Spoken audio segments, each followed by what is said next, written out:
بسم اللہ الرحمن الرحیم۔ کبھی اللہ بات کرتا ہے تو وہ آیت کہلاتی ہے، اور کبھی نبی مناجات پڑھتے ہیں تو وہ آیت بن جاتی ہے۔ یہ کچھ ہستیوں کی عظمت ہے کہ اللہ ان کے کلام کو اپنا کلام کہتا ہے۔ یہ کچھ ہستیوں کا مقام ہے کہ اللہ ان کے کام کو اپنا کام کہتا ہے۔ جی پالا حضرت ابو طالب نے تھا، اللہ کہہ رہا ہے ہم نے پالا، یعنی ان کے کام کو اپنا کام کہہ رہا ہے۔ کچھ آیات بھی ایسی ہی ہیں کہ اللہ ان کے کلام کو اپنا کلام کہہ کر، اور کبھی اللہ کا کلام اور کبھی ان کا کلام، ہمیں ان ہستیوں کو کسی اور کے برابر نہیں تصور کرنا چاہیے جو اللہ کے نزدیک عظمت رکھتی ہوں۔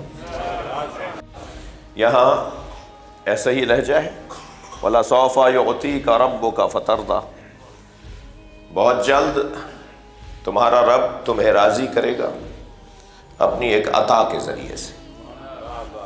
مسئلہ کچھ یوں تھا کہ سرکار 1,23,999 پیغمبروں کی محنت کے وارث، تمام تر آسمانی اور زمینی کردار کی وراثت سرکار کے ہاتھ میں، جتنا زیادہ مال ہوگا اتنا ہی اس کے بچانے کا خیال بھی زیادہ ہوگا۔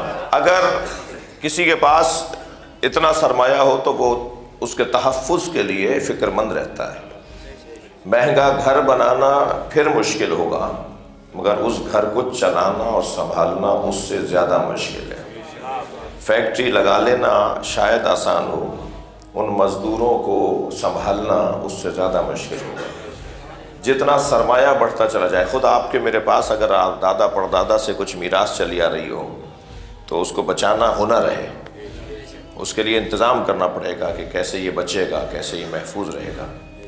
ہمارے نبی کے پاس 1,23,999 نبیوں کی محنتیں، اور سارے نبیوں کی محنتیں ایک طرف اور اکیلے نبی کی محنت ایک طرف، اس لیے کہ فرمایا ما اوتي نبی قط کما اوتیت، کسی نبی کو اتنی اذیتوں کا سامنا نہیں ہوا، کسی نبی نے اتنی ریاضت نہیں اٹھائی جتنی اکیلے مجھ مصطفیٰ نے پریشانیاں اٹھائی ہیں۔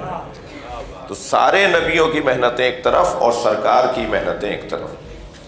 اب جیسے جیسے سرکار کے سرمایے میں، اچھا یہ بھی یاد رہے میرے ان بچوں جوانوں کو کہ انبیاء کرام کی جو میراث ہے، اس میراث کا عنوان ہی کچھ اور ہے۔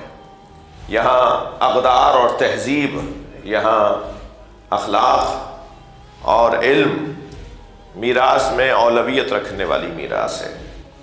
سرکار کے پاس اتنا کچھ ہے، اب سوچتے ہیں کہ یہ محفوظ کیسے رہے گا، کیا چیز ہے جو اسے محفوظ رکھے، کیا کروں کہ یہ محفوظ رہے۔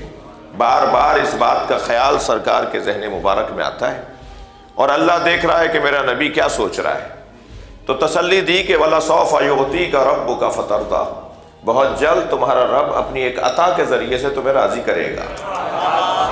جو تم سوچ رہے ہو نا کہ یہ بچے گا کیسے، یہ محفوظ کیسے رہے گا، بہت جلد تمہارا رب اپنی ایک عطا کے ذریعے سے تمہیں راضی کرے گا۔ یہ کہہ کر اللہ نے فرمایا اِنَّا أَعْطَيْنَاكَ الْكَوْثَرَ، ہم نے تمہیں خیر ہی خیر فاطمہ زہرا عطا کر۔ صلوات پڑھیں محمد و آل محمد۔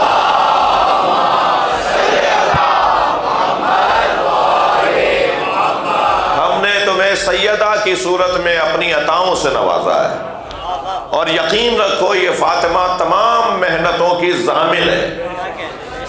1,24,000 نبیوں میں، 12 اماموں میں اللہ نے جس ایک بی بی کو کافی جانا اسے فاطمہ کہا جاتا ہے۔ اتنے سارے مردوں میں نبیوں کی صورت میں ہو، اتنے سارے مرد جو اماموں کی صورت میں ہو، ان میں ایک سیدہ کا وجود کافی ہے۔